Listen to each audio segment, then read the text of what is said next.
नमस्ते स्टूडेंट्स। आज के इस खास न्यूज़ एक्सप्लेनर में आप सभी का स्वागत है। बिना किसी राजनीतिक शोर शराबे के आज हम सीधा उन खबरों पर फोकस करेंगे जो हमारी पढ़ाई, हमारी जागरूकता और हमारी समझ को बढ़ाने के लिए एकदम ज़रूरी हैं। तो चलिए बिना टाइम वेस्ट किए आज के ज्ञान की ओर बढ़ते हैं। फटाफट आज का टाइम टेबल देख लेते हैं। हमने आज की सबसे अहम खबरों को 6 आसान हिस्सों में बांट दिया है। पहले हम मुख्य समाचार देखेंगे, फिर विज्ञान और पर्यावरण, राष्ट्र और अर्थव्यवस्था, स्पोर्ट्स, आज का एक नया शब्द और आखिर में करेंगे एक क्विक रिकैप। तो चलिए शुरू करते हैं हमारे पहले टॉपिक से, जो है सुरक्षा के बारे में।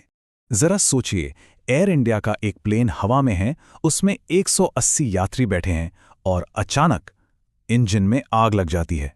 सुनकर ही डर लगता है ना, लेकिन इसके बावजूद उस प्लेन की बिल्कुल सुरक्षित लैंडिंग हुई। यहां सबसे दिलचस्प बात यह है कि कैसे एक प्रोसेस ने उस दिन सबकी जान बचाई। इस घटना में सबसे बड़ी बात यह हुई कि आग लगने पर पायलट बिल्कुल नहीं घबराए। उन्होंने एकदम स्ट्रिक्ट तरीके से सुरक्षा नियमों यानी एसओपी का पालन किया।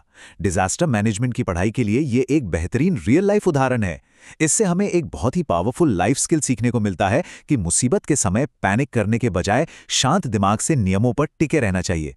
अब आप सभी स्टूडेंट्स के लिए एक सवाल है, जरा सोचिए, हम अपने स्कूल में किन किन सुरक्षा नियमों का पालन करते हैं। चलिए अब आते हैं हमारे दूसरे सेक्शन पर, जो जुड़ा है हमारी दुनिया और पर्यावरण की सेहत से।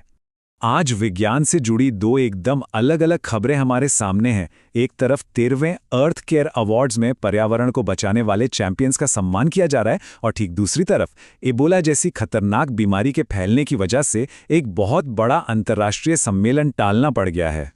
पहले अर्थ केयर अवार्ड्स की बात करते हैं। ये अवार्ड्स असल में उन्हें मिलते हैं जो जलवायु परिवर्तन यानी क्लाइमेट चेंज को रोकने के लिए शानदार काम कर रहे हैं। आपके इकोलॉजी और एनवायरनमेंट के एग्जाम्स के नज़रिए से ये समझना बहुत ज़रूरी है, और इससे बड़ी सीख ये मिलती है कि हम में से किसी का भी उठाया गया एक छोटा सा कदम हमारी पृथ्वी को बचा सकता है। हर प्रयास मायने रखता है। वहीं दूसरी तरफ कांगो में इबोला के कारण सम्मेलन का टलना हमें ये सिखाता है कि बायोलॉजी और इंटरनेशनल रिलेशंस आपस में कैसे सीधे जुड़े हुए हैं। करंट अफेयर्स और जनरल नॉलेज के लिए ये एक शानदार पॉइंट है। और हाँ, यहाँ एक बड़ी लाइफ स्किल भी है।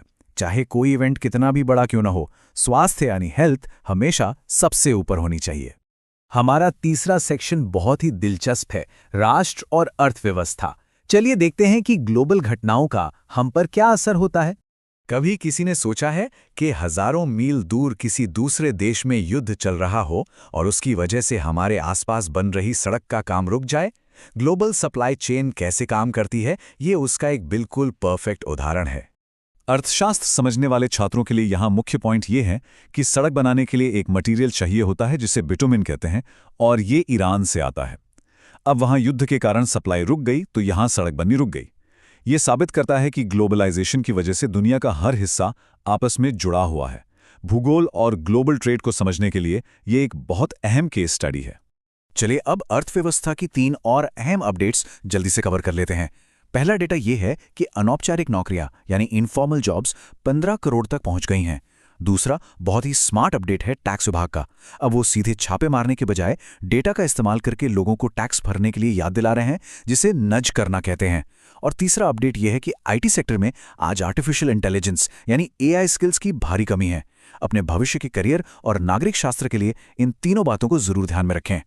अब थोड़ा खेलकूद की बात हो जाए, जहां बात सिर्फ हार जीत की नहीं बल्कि दृढ़ संकल्प की है। ईस्ट बंगाल फुटबॉल क्लब ने एक बहुत बड़ी ट्रॉफी अपने नाम की है, पर इसमें ऐसी क्या खास बात है? खास बात है उनका इंतजार, पूरे 22 साल का इंतजार। ये सिर्फ एक खेल की खबर नहीं है, ये एक बहुत बड़ी प्रेरणा है। सच्चाई यह है कि कोई भी बड़ी सफलता रातों रात नहीं मिलती। इसके लिए एक पहाड़ जैसा धैर्य यानी अत्यधिक पेशेंस चाहिए होता है। स्पोर्ट्स जीके के लिए तो ये जरूरी है ही, लेकिन सबसे बड़ा लाइफ लेसन ये है कि अपने बड़े लक्ष्यों को पाने के लिए कभी भी हार नहीं माननी चाहिए। 22 साल का टूट विश्वास हमें सिखाता है कि लगे रहो, सफलता जरूर मिलेगी। चलिए अब अपनी वोकैबुलरी यानी शब्दावली को थोड़ा और मजबूत करते हैं हमारे वर्ड ऑफ द डे के साथ। तो आज का शब्द है मिटिगेशन। मिटिगेशन हिंदी में इसका सीधा सा अर्थ है किसी बुरी चीज की गंभीरता या उसके असर को कम करना। जैसे अगर हम कहें कि जलवायु परिवर्तन को कम करने के लिए यानी उसके मिटिगेशन के लिए पेड़ लगाना बहुत जरूरी है। जब भी आप पर्यावरण पर कोई निबंध लिखें तो इस शब्द का इस्तेमाल जरूर करें। वक्त आ गया है ये देखने का कि आज हमने क्या-क्या सीखा। आइए एक क्विक डेली रिकैप करते हैं। आज के सफर में हमने सबसे पहले देखा कि संकट के समय सुरक्षा नियमों का पालन करना कैसे हमारी जान बचा सकता है। फिर हमने पृथ्वी के प्रति अपनी जिम्मेदारी को समझा।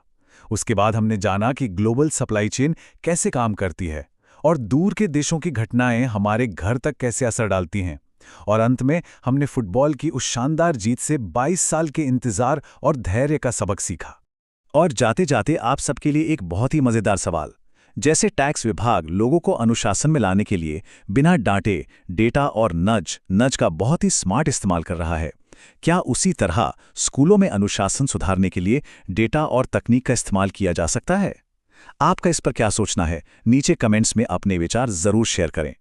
आज के इस एक्सप्लेनर में हमारे साथ जुड़ने के लिए बहुत बहुत धन्यवाद। हमेशा ऐसे ही नया कुछ सीखते रहें।